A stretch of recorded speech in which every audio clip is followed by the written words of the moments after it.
Assalamualaikum warahmatullahi wabarakatuh. Alhamdulillahi rabbil alamin. Wal akibatu lil muttaqin. Wala udwana illa ala zalimin. Asyhadu an la ilaha illallah wahdahu la syarikalah. Al malikul haqqul mubin. Wa asyhadu anna Muhammadan abduhu wa rasuluh. Al mab'utsu lil alamin. Bapak ibu saudara-saudari yang saya hormati, masuk kita kepada membatalkan solat yang ketiga. Adapun yang membatalkan solat yang ketiga adalah memanjangkan rukun pendek. Rukun pendek di dalam solat itu ada dua, yaitu i'tidal, dan yang kedua adalah duduk antara dua sujud. Maka oleh sebab itu i'tidal ini tidak boleh seseorang itu kalau dia sedang melaksanakan solat memanjangkannya. Maksud memanjangkannya, batas panjangnya itu adalah jelaskan oleh para ulama adalah batas membaca Al-Fatihah menurut huruf atau menurut kebiasaan orang yang melaksanakan solat itu. Kalau dia bacaan Al-Fatihahnya itu lama, maka lama i'tidal itu seperti lamanya dia membaca Al-Fatihah menurut pribadinya. Maka oleh sebab itu, para ulama yang menjelaskan bahwa adalah berapa lama panjang i'tidal itu adalah batas, yaitu seseorang itu membaca Al-Fatihah menurut huruf. Huruf bukan huruf orang lain. Ada orang yang membaca Al-Fatihah itu cepat, ada orang yang membaca Al-Fatihah itu lama bagi dirinya, tapi bagi orang yang lama itu adalah cepat bagi diri orang lain. Bapak ibu saudara-saudari yang saya hormati, maka oleh sebab itu batas membaca i'tidal itu adalah batas membaca Al-Fatihah, yaitu itu pun rakaat yang pertama, kecuali pada rakaat yang terakhir. Adapun pada rakaat yang terakhir, yaitu boleh yang disunnahkan kita, yang dianjurkan kita membaca kunut. Kalaupun seseorang itu membaca i'tidal itu melebihi baca Al-Fatihah, karena pada tempat itu disunnahkan kita membaca kunut, maka panjang i'tidal sewaktu kita membaca kunut itu adalah tidak membatalkan solat. Bapak ibu saudara-saudari yang saya hormati, mana dia pada rakaat terakhir dari setiap solat, kalau ada umpamanya kita kunut najilah, disunnahkan kita melaksanakan baca kunut itu setiap solat, maka dibaca juga pada rakaat yang terakhir. Apakah itu kunut najilah di waktu zuhur, apakah kunut najilah di waktu asar, apakah kunut najilah di waktu maghrib, kunut najilah di waktu isya, dan kunut najilah di waktu subuh. Tapi dalam mazhab Syafi'i, kalaupun kita tidak diperintahkan yaitu membaca kunut nazilah, tapi kita adalah setiap harinya kita tetap melaksanakan baca kunut pada rakaat yang terakhir di waktu subuh, maka pada waktu itu kita membaca kunut pada posisi itu, kan kadang panjangnya itu melebihi bacaan Al-Fatihah, pada posisi itu tidak membatalkan solat. Bapak ibu saudara-saudari yang saya hormati, itu rukun pendek yang pertama. Adapun rukun pendek yang kedua adalah yaitu duduk antara dua sujud. Duduk antara dua sujud itu tidak boleh panjang-panjang dan tak boleh terlalu lama. Bagaimana batas lamanya? Yaitu batas tasyahud akhir yang diwajibkan yaitu pada duduk tasyahud akhir. Ya, ada itu bacaan tasyahud akhir. Oleh para ulama yang wajib itu ada beberapa macam, ada juga beberapa yang disunnahkan. Maka yang disepakati adalah yang wajib itu adalah sebagaimana yang dulu kita jelaskan, yaitu di bab yaitu tasyahud akhir, yaitu bacaan tasyahud akhir itu bagaimana bacaannya seperti ini. Saya ulang kembali. At-tahiyatu lillah. Assalamu alayka ayyuhan nabi wa rahmatullahi wa barakatuh. Assalamu alayna wa ala ibadillahi salihin. Ashhadu an la ilaha illallah wa ashhadu anna Muhammadan abduhu wa rasuluh. Allahumma salli ala Muhammad. Adapun bacaan mubarakatus salawatut thayyibat itu adalah bacaan yang sunnah. Itu sebagaimana yang saya jelaskan dulu pada penjelasan baca tasyahud akhir, rukun dari rukun solat. Bapak ibu saudara-saudari yang saya hormati, itulah batas selamanya seseorang itu kalau seandainya duduk antara dua sujud di dalam solat, itulah batas selamanya. Itu pun sebagaimana saya jelaskan tadi di atas, yaitu menurut uruf, menurut seseorang itu lama membaca pada dirinya, tidak bisa diibaratkan, tidak boleh dicontohkan lama bacanya pada bacaan orang lain. Mungkin di satu sisi bagi dirinya itu sudah panjang, tapi pada sisi orang lain itu sudah masih pendek. Bapak, Ibu, saudara-saudari yang saya hormati, maka dua tempat itu kita tidak boleh memanjang-manjangkan, yaitu perbuatan, yaitu sewaktu kita melaksanakan solat. Apabila kita panjangkan sebagaimana tadi saya jelaskan, maka batallah solat seseorang. Bapak, Ibu, saudara-saudari yang saya hormati, masuk kita kepada membatalkan solat yang keempat. Membatalkan solat yang keempat adalah berbuat dengan perbuatan yang keji, walaupun tidak sampai 3 kali berturut-turut kita lakukan.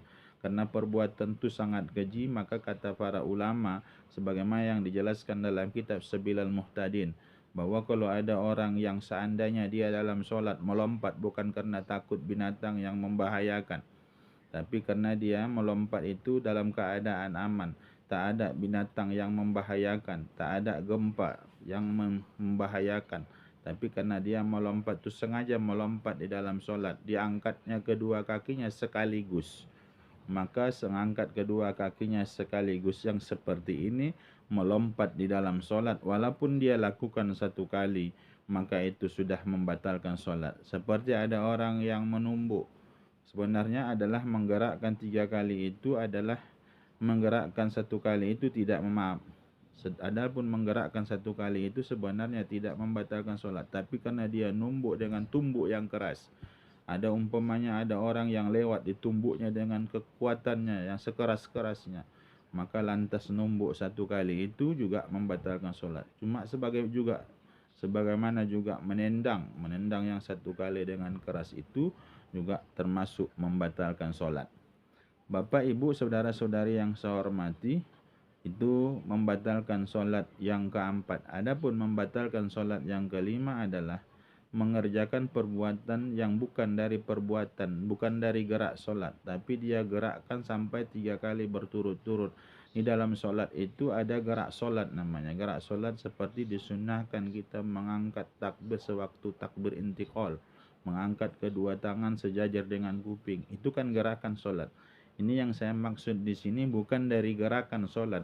Lantas dia gerakkan tubuhnya seperti menggaruk, tidak sebab gatal yang bersangatan, kecuali gatal penyakit yang dia tidak mampu untuk nahannya. Kalau enggak digaruknya, maka tidak bisa hilang gatalnya. Maka oleh sebab itu digaruknya, walaupun lebih bergerak 3 kali, maka perbuatan itu tidak membatalkan solat. Tapi tidak gatal yang seperti itu, gatal penyakit. Kalau digaruknya, kalaupun tidak digaruknya, tidak membawa kepada dirinya, membahayakan bagi dirinya, dan dia mampu menahan gatalnya, maka lantas dia tidak boleh menggaruknya lebih dari 3 kali berturut-turut geraknya. Seperti ada orang yang melangkah. Ya, yang contoh yang kedua ini adalah seperti orang yang melangkahkan kakinya. Dilangkahkannya kakinya satu ke depan, kemudian dimajukannya lagi kaki kirinya. Saya ulang, dilangkahkan kaki kanannya ke depan, kemungkinan diikuti oleh kaki kirinya. Maka ini sudah dihitung 3 kali. Lantas dilangkahkannya sekali lagi kakinya ke depan. Udah tadi 2 kali, maka langkah yang ketiga berturut-turut ini, maka ini membatalkan solat. Bagaimana batasnya? Boleh melangkah lagi untuk yang ketiga kali, kecuali dia sudah berikan tumakninah.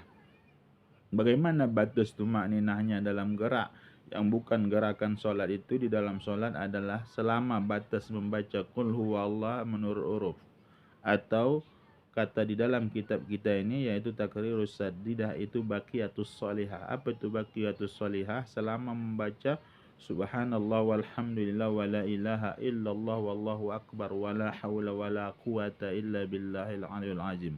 Umpamanya ada orang yang bergerak melebihi dari 3 kali gerakan berturut-turut. Habis dia gerakan, bagaimana saya contohkan tadi, digerakkannya tangan kakinya sekali ke depan, kaki kanannya, kemudian digerakkan kaki kirinya lagi ke depan, kemudian mau menggerakkannya lagi, berhenti dia sejenak, batas. Ya, kalau seandainya dia membaca qul huwallah, habislah baca qul huwallah itu baru dia gerakkan kembali kaki kanannya, dan juga baru digerakkannya kaki kirinya. Kalau yang seperti itu tidak membatalkan solat. Kenapa? Gerak pertama dan gerak kedua, setelah itu dia berhenti, udah dikasihnya tumakninah untuk gerak yang ketiga. Batas bacaan tadi qul huwallahu ahad, Allahu Samad hingga akhir, atau baqiyatus sholihah subhanallah walhamdulillah wala ilaha illallah wallahu akbar, maka gerak seseorang itu tidak dihitung lagi 3 kali berturut-turut. Bapak, Ibu, saudara-saudari yang saya hormati, bahkan dalam kitab Sabilul Mutadin ini dijelaskan kalau ada orang menggerakkan sekaligus 3 anggota tubuhnya, itu sudah dianggap menggerakkan 3 kali berturut-turut. Mana contohnya? Ada orang melangkahkan kakinya dan menggerakkan tangannya, kaki kanan, tangan kanan dan tangan kiri, kemudian kakinya dihitung sekali, tangan kanan dihitung sekali, tangan kiri dihitung sekali, maka itu sudah dapat membatalkan solat. Atau ada orang yang menggerakkan tapi bukan gerakan dari solat, kemudian sudah diayunkannya tangannya melebihi gerakan solat, kemudian digerakkannya kepalanya sekaligus, maka oleh sebab itu juga sudah membatalkan solat. Sama dengan orang yang kalau seandainya kena menghayati bacaan dalam solat, lantas digoyang-goyangnya kepalanya sewaktu dia membaca ayat Al-Quran atau membaca Al-Fatihah, atau diangguk-anggukkannya kepalanya sewaktu membaca ayat atau membaca Al-Fatihah, apabila 3 kali berturut-turut, maka perbuatan ini adalah membatalkan solat. Atau ada orang yang sedang berdiri seperti digoyang badannya, kalau kita ibaratkan adalah ada kayu di tengah arus, seperti itulah goyang badannya sewaktu melaksanakan solat. Apabila goyangnya itu melebihi 3 kali, maka itu sudah membatalkan solat. Bapak, Ibu, saudara-saudari yang saya hormati, inilah tadi membatalkan solat yang kelima, yaitu bergerak 3 kali berturut-turut, kecuali sudah dikasih tumakninah, baru 2 kali dia bergerak. Kemudian untuk gerak yang ketiga kali dia kasih tumakninah, batasnya adalah membaca surat Al-Ikhlas atau membaca kalimat baqiyatus sholihah. Bapak, Ibu, saudara-saudari yang saya hormati, terima kasih atas segala perhatian. Mohon maaf atas segala kekurangan. Wabillahi taufiq wal hidayah. Assalamualaikum warahmatullahi wabarakatuh.